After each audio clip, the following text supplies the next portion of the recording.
This is the Tool Review channel, and today we are talking about what I feel are some of the kryptonites that the Japanese tool, mainly the pliers, suffer here in the United States. Now, most of the Japanese pliers that are available on the market can't be found at your big box stores. You can't really find them anywhere in stores. And the only place you can really find them is on Amazon. And I think that is one of the number one downsides to these pliers. I mean, they are some of the best, some of the best pliers that I've ever tested and owned. And their prices are, they're fairly reasonable for, what you're getting and where the tool is coming from. But the one downside to it is you can only buy them on Amazon, or you're going to look on eBay for them. And I just think that's one of the biggest downsides to these Japanese pliers and why they're not more popular here than maybe some other parts of the world.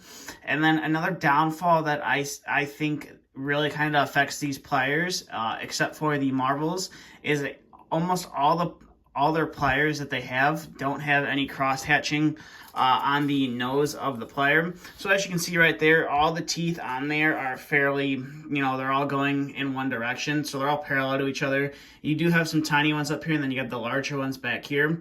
That is great. They do work fairly well. But when it comes to needing to twist wire or, get some leverage and pull on something, all those teeth going in the one direction, they will eventually slip. And I think that's just kind of one of the downfalls to these. I mean, other than that, they are a fairly nice plier. You can see I got a little bit of oil coming out of there, but these are the Fujiya 9-inch Lyman pliers.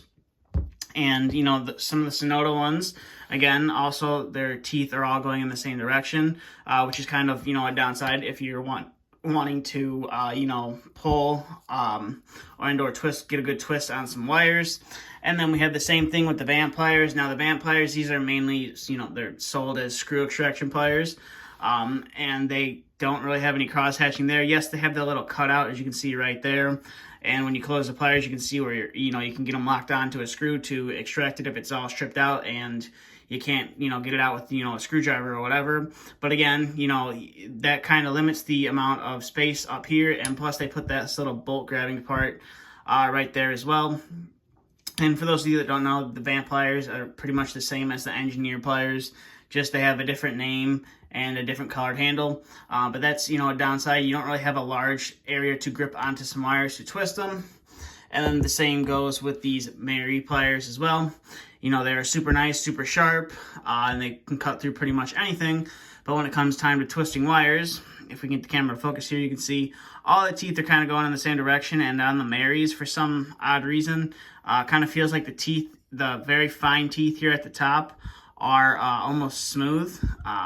But there are, some very fine teeth there on the top, but, they do kind of feel smooth. So again, when you're trying to grip on and twist some wire, you're going to have a little bit more of a challenging time. Now, the marbles, on the other hand, for all the Japanese pliers that I've found so far, these are the only ones that have the cross hatching here on the nose of the plier. So when you're wanting to twist and pull and do whatever you need to do with some wire, maybe you need to get a pull on a fish tape and get it bend the fish tape out a little bit.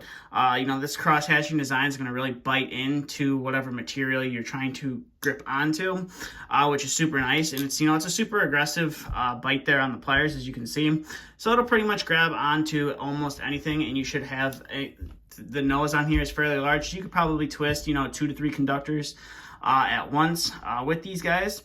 And that's what I really like about these. But I feel that's, those are a couple of things that these Japanese pliers do tend to suffer from. Yes, the marbles are great, but when I first uploaded the review of them, you could buy them on Amazon. Now I believe if you go and look for them on Amazon today, they are currently unavailable.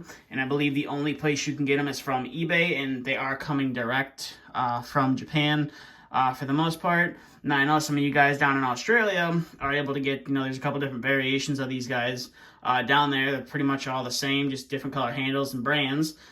So those are, fairly popular down there with you guys. The cross-cut pliers is what they're really called. But I just think that the majority of the Japanese pliers out there just suffer from the two things that we talked about. They're not readily available at your bigger stores, so not a lot of more people are exposed to them. And then I also think that the teeth on the plier all being parallel to each other just is kind of another downside.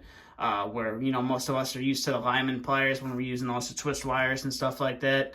That's kind of a downside not to have that cross-hatching design or that knurling on the nose of the pliers. But other than that, they are super nice pliers. I'm pretty pleased with every one of these pliers that I've tested so far. As you guys have seen, I have reviewed every one of these tools so far.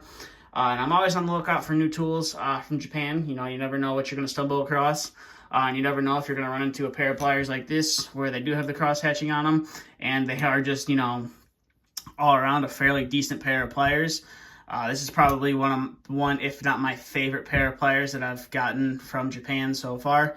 I really do wish at the time I bought them, I bought 2 pairs because these things are absolutely amazing. But, you know, the rest of the pliers that I've gotten from Japan are also pretty amazing. So that's really going to do it for this video. I just kind of want to talk about why I think, you know, these pliers aren't as popular as compared to, you know, some of your other foreign brands like Knipex. That's just my couple opinions on why they're not popular. Maybe there's some other reasons why, but those are just my opinions. But other than that, that's really about it for this review, or not really a review, just, you know, kind of just a little chat about, you know, these pliers. But that's really about it for this video. So thank you for watching, and if you do like tool reviews and you're into tools, consider hitting that subscribe button. We try to upload quite a few tool reviews every week, so that's something you can look forward to. And if you enjoyed this video, please consider giving it a thumbs up. But that's all I have, and stay tuned for the next video to be uploaded.